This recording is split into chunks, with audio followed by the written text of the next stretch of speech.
नमस्कार दोस्तों, अगर आपको भी पंजाब किंग्स और कोलकाता नाइट राइडर्स के बीच खेला गया आईपीएल का 42वां मुकाबला पसंद आया हो तो इस वीडियो को दिल से एक लाइक जरूर करें। दोस्तों, आईपीएल 2024 का 42वां और अब तक का सबसे रोमांचक सांसों को रोक देने वाला महामुकाबला आज आईपीएल इतिहास की दो बड़ी टीमें कोलकाता नाइट राइडर्स और पंजाब किंग्स के बीच ईडन गार्डन्स कोलकाता में खेला गया। ऐसे में मुकाबले की शुरुआत हुई पंजाब के टॉस जीतने को लेकर। जी हां, आज के इस रोंगटे खड़े कर देने वाले महामुकाबले में कप्तान सैम करन ने टॉस जीता और पहले गेंदबाजी करने का फैसला किया और विपक्षी टीम कोलकाता को बल्लेबाजी के लिए आमंत्रित किया था। फिर मुकाबला शुरू हुआ। रनों की बारिश करने के इरादे से कोलकाता की ओर से सुनील नरेन और फिलिप साल्ट ओपनिंग बल्लेबाजी करने के लिए मैदान में उतरे। दोस्तों, इन दोनों ही बल्लेबाजों के कंधों पर इस महामुकाबले में अपने टीम को एक विस्फोटक ओपनिंग शुरुआत दिलाने की बड़ी जिम्मेदारी थी और ऐसा ही कुछ दोनों ही बल्लेबाजों से देखने को भी मिला। जी हां, मैदान में उतरते ही पहले ही ओवर से दोनों ही खिलाड़ियों ने पंजाब के गेंदबाजों के खिलाफ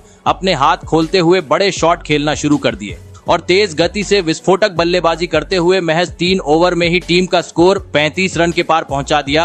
आपको बता दूं, इसमें से 18 रन तो फिलिप साल्ट ने तीसरे ओवर में ही बटोरे। दोस्तों, कोलकाता के ओपनिंग बल्लेबाजों ने आज एक बार फिर विपक्षी टीम के धागे खोल दिए थे, क्योंकि फिलिप साल्ट के बाद अब सुनील नारायण ने भी पंजाब के गेंदबाजों की पिटाई करनी शुरू कर दी थी, जिस कारण ईडन गार्डन में पावर प्ले में ही आज चौकों छक्कों की बरसात सभी प्रशंसकों को देखने को मिल रही थी, जिस कारण हर ओवर से दोनों ही बल्लेबाज 15 से 20 रन बटोर रहे थे और अपने इसी धुआंधार बल्लेबाजी के चलते इन दोनों ही बल्लेबाजों ने पावर प्ले का 6 ओवर का खेल खत्म होने तक टीम को 76 रनों तक पहुंचा दिया। दोस्तों, पावर प्ले खत्म हो चुका था, लेकिन दोनों ही खिलाड़ियों का बल्ला रुकने का नाम नहीं ले रहा था। चौकों छक्कों की बरसात जारी थी और इसी बीच मैच के 8वें ओवर में सुनील नरेन ने लगातार 2 चौके जड़ते हुए पंजाब के खिलाफ इस महामुकाबले में महज 23 गेंद में अपना तूफानी 50 जड़ दिया। साथ ही दोस्तों, दूसरी छोर पर खड़े फिलिप साल्ट ने भी कुछ ही देर बाद अपना अर्धशतक भी पूरा कर लिया। दोस्तों, कोलकाता के इन ओपनिंग बल्लेबाजों ने ईडन गार्डन पर आज मानो जैसे आतंक मचा दिया था, क्योंकि रनों की बरसात जारी थी। पंजाब के कैप्टन सैम करन का कोई पैतरा भी आज दोनों ही बल्लेबाजों के सामने काम नहीं कर रहा था, क्योंकि स्पिनर रहो या तेज गेंदबाज, जो भी गेंदबाजी करने के लिए उनके सामने आ रहा था पूरी तरह मार खा रहा था। दोस्तों, कोलकाता की यह जोड़ी पंजाब के लिए एक बुरे सपने की तरह साबित हो रही थी, क्योंकि देखते ही देखते अब इस जोड़ी ने 100 से अधिक रनों की साझेदारी भी निभा डाली। ऐसे में अगर अब पंजाब को मुकाबले में वापसी करनी थी तो किसी भी हाल में इस घातक साझेदारी को तोड़ना जरूरी हो चुका था। और दोस्तों, आखिरकार यह काम करके दिखाया मैच का 11वां ओवर लेकर आए राहुल चाहर ने, जिन्होंने ओवर की दूसरी गेंद पर विस्फोटक बल्लेबाजी कर रहे सुनील नरेन को जॉनी बेयरस्टो के हाथों कैच आउट करवाते हुए पंजाब को पहली सफलता दिला दी। आपको बता दें, सुनील नरेन 71 रन बनाकर आउट हुए। वही दोस्तों, सुनील नरेन के आउट होने के बाद दूसरी छोर पर खड़े उनके साथ ही बल्लेबाज फिलिप साल्ट भी इसके बाद ज्यादा वक्त तक मैदान में टिक नहीं सके।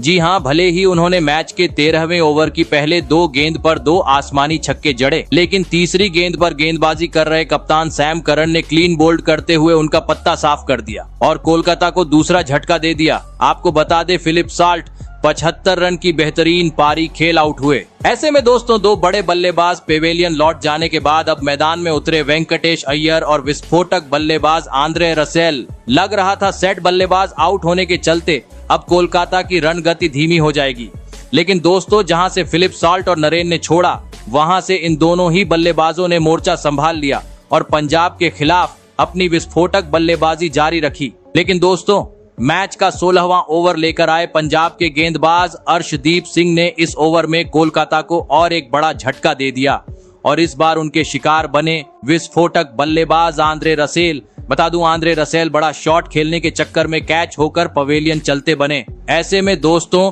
अब मात्र 3 ओवर का खेल बाकी था।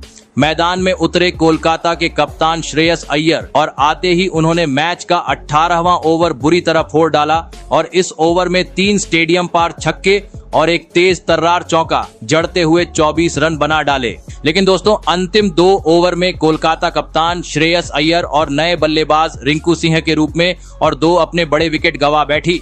लेकिन इसके बावजूद अंतिम ओवर में कोलकाता ने 12 रन बटोर लिए और यह महामुकाबला जीतने के लिए पंजाब के सामने 262 रनों का विशाल लक्ष्य खड़ा कर दिया। ऐसे में दोस्तों इसके बाद कोलकाता से मिले 262 रनों के लक्ष्य का पीछा करने पंजाब की ओर से विस्फोटक बल्लेबाज जॉनी बेयरस्टो और प्रभसिमरन सिंह बल्लेबाजी करने के लिए मैदान में उतरे। दोस्तों कोलकाता ने दिया हुआ लक्ष्य बड़ा था, ऐसे में दोनों ही बल्लेबाजों पर ताबड़तोड़ शुरुआत दिलाने की बड़ी जिम्मेदारी थी और ऐसा ही कुछ ईडन गार्डन पर देखने को भी मिला। जी हां, खास करके प्रभसिमरन सिंह के बल्ले से, जिन्होंने मैदान में आते ही आतंक मचा दिया और कोलकाता के गेंदबाजों पर ढाबा बोलते हुए मैदान में रनों की बरसात कर दी और 3 ओवर में ही टीम को 40 रन के पार पहुंचा दिया। दोस्तों प्रभसिमरन सिंह का बल्ला आज कुछ अलग ही तरीके से कोलकाता के गेंदबाजों पर हल्ला बोल रहा था, क्योंकि हर ओवर में उनके बल्ले से चौके छक्के देखने को मिल रहे थे और इसी के चलते महज 18 गेंद में उन्होंने कोलकाता के खिलाफ अपना तूफानी 50 जड़ दिया।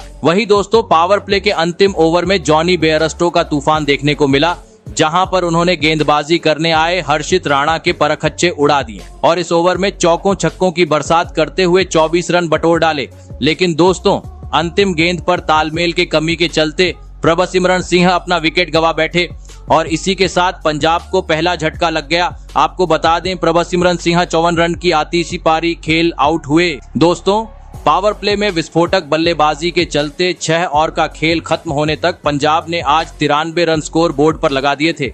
लेकिन अब जरूरत थी पावर प्ले के बाद भी मैदान में मौजूद जॉनी बेयरस्टो और नए बल्लेबाज रायली रूसो अपना ताबड़तोड़ अंदाज दिखाएं और तेज गति से टीम का स्कोर आगे बढ़ाना जारी रखे। और दोस्तों ऐसा ही कुछ दोनों ही बल्लेबाजों ने करके भी दिखाया। जी हां, एक छोर से सेट हुए बल्लेबाज जॉनी बेयरस्टो तो दूसरी छोर से रायली रूसो ने पावर प्ले के बाद भी कोलकाता के गेंदबाजों पर अपना हल्ला जारी रखा और आतिशी बल्लेबाजी करते हुए ईडन गार्डन पर चौकों छक्कों की बरसात कर दी। और इसी बीच ओपनिंग बल्लेबाज जॉनी बेयरस्टो ने इस आईपीएल का अपना पहला 50 जड़ दिया और दोस्तों जैसा ही 50 पूरा हुआ जॉनी बेयरस्टो ने मैदान में तूफान ला दिया और गेंदबाजी करने आए स्पिनर रहो या तेज गेंदबाज हर किसी की बुरी तरह पिटाई करनी शुरू कर दी और हर ओवर से 20 से 15 रन बटोरते हुए सभी के होश उड़ा दिए। दोस्तों बल्लेबाजी इतनी विस्फोटक हो रही थी कि पवेलियन में बैठे गौतम गंभीर भी इसे देखकर हैरान थे, क्योंकि दूसरी छोर से अब रूसो भी समय समय पर खराब गेंद पर बड़े शॉट खेलते हुए जॉनी बेयरस्टो का एक बेहतरीन साथ निभा रहे थे। ऐसे में दोस्तों कोलकाता को मुकाबले में वापसी करनी थी तो आगे बढ़ रही इस खतरनाक साझेदारी को अब तोड़ना जरूरी हो चुका था और दोस्तों आखिरकार यह काम करके दिखाया। मैच का 13वां ओवर लेकर आए सुनील नरेन ने, जिन्होंने ओवर की तीसरी गेंद पर रायली रूसो को श्रेयस अय्यर के हाथों कैच आउट करवाते हुए कोलकाता को दूसरी सफलता दिला दी। आपको बता दें रायली रूसो 26 रन बनाकर आउट हुए। दोस्तों पंजाब के 2 महत्वपूर्ण बल्लेबाज अब पवेलियन लौट चुके थे और मुकाबला भी रोमांचक मोड़ पर पहुंच चुका था। अंतिम 30 गेंद पर अब पंजाब को जीत के लिए 61 रनों की जरूरत थी। मैदान में मौजूद थे सेठ बल्लेबाज जॉनी बेयरस्टो और नए बल्लेबाज शशांक सिंह। जहां पर पहली गेंद पर शशांक सिंह ने एक चौका जड़ा तो 5वीं गेंद पर जॉनी बेयरस्टो ने 2 रन बटोरते हुए इस महामुकाबले में मात्र 45 गेंदों में अपना तूफानी शतक जड़ दिया और इतिहास रच दिया। ऐसे में अब 24 गेंद पर 52 रनों की जरूरत थी, जहां पर एक बार फिर शशांक सिंह ने आतंक मचा दिया और इस ओवर में 3 स्टेडियम पार छक्के जड़ दिए, जिस कारण अब 18 गेंद पर 34 रनों की जरूरत थी। लग रहा था मुकाबला अंतिम ओवर तक जाएगा, लेकिन दोस्तों इसी ओवर में शशांक सिंह और जॉनी बेयरस्टो ने कोलकाता को नानी याद दिला दी और इस ओवर में छक्कों की बरसात करते हुए 25 रन बटर डाले और पूरी तरीके से मुकाबले को अपने हित में कर लिया, क्योंकि अब 12 गेंद पर महज 9 रनों की जरूरत थी, जो अगले ओवर में पंजाब के बल्लेबाजों ने काफी आसानी से बना लिए और इस महामुकाबले में टीम को 8 विकेट से एक ऐतिहासिक जीत दिला दी।